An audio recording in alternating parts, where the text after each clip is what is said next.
رحمت رب کی لوٹا۔ تمہاری بیویاں نئی شادیاں کر چکی، تمہارے مال تقسیم ہو چکے اور اولاد یتیموں میں شامل ہے۔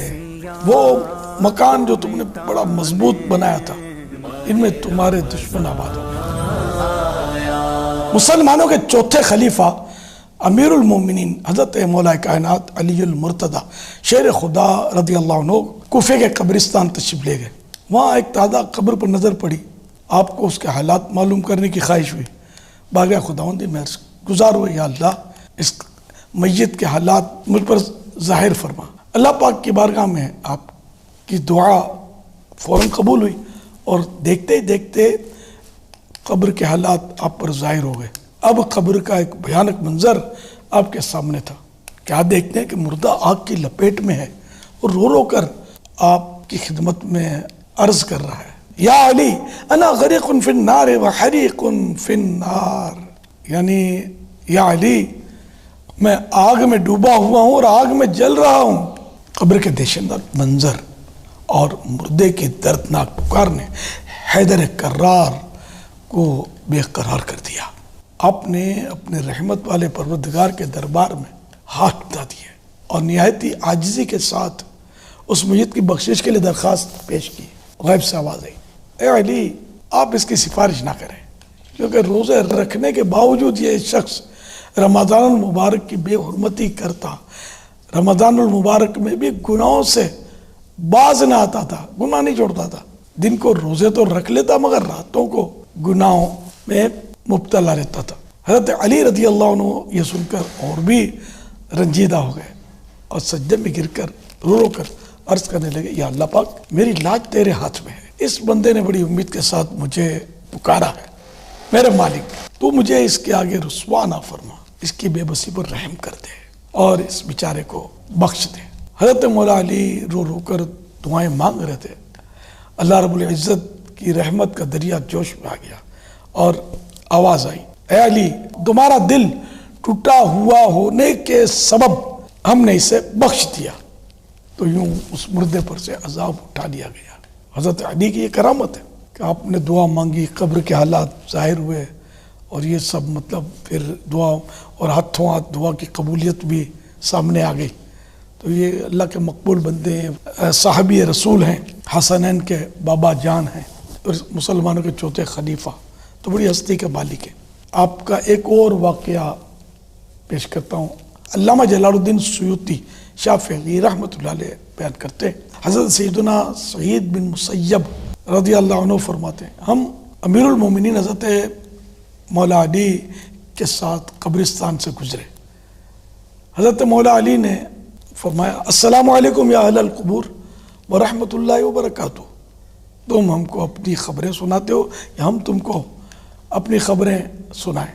تو راوی کا کہنا ہے کہ ہم نے ایک قبر سے آواز سنی، وعلیک السلام ورحمۃ اللہ وبرکاتہ، یا امیر المومنین آپ ہمیں ارشاد فرمائیے ہمارے بعد دنیا میں کیا ہوا؟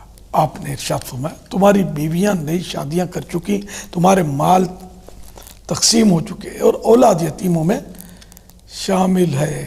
وہ مکان جو تم نے بڑا مضبوط بنایا تھا، ان میں تمہارے دشمن آباد ہو گئے، اب تم اپنا حال سناؤ۔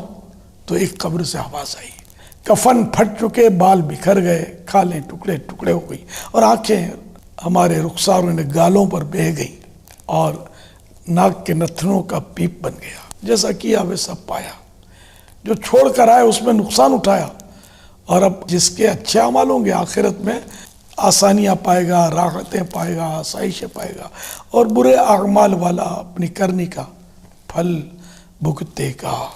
واقعی ان دونوں واقعات میں ہمارے لیے عبرت کے بے شمار پھول ہیں۔ زندہ انسان خوب اچھلتا ہے، پھدکتا ہے، مگر جب موت کا شکار ہو کر قبر میں اتار دیا جاتا ہے اس وقت آنکھیں بند ہونے کے بجائے حقیقت میں کھل چکی ہوتی ہیں۔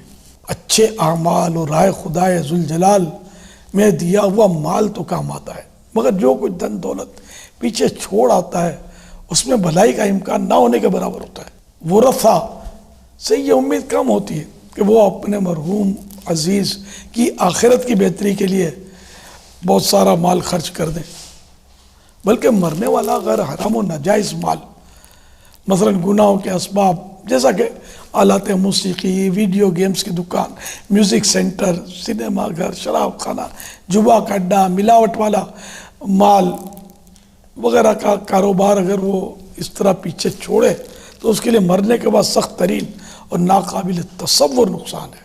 قبر کا بھیانک منظر نامی واقعہ، اس میں رمضان المبارک کی بے حرمتی کرنے والے کا خوفناک انجام پیش کیا گیا ہے۔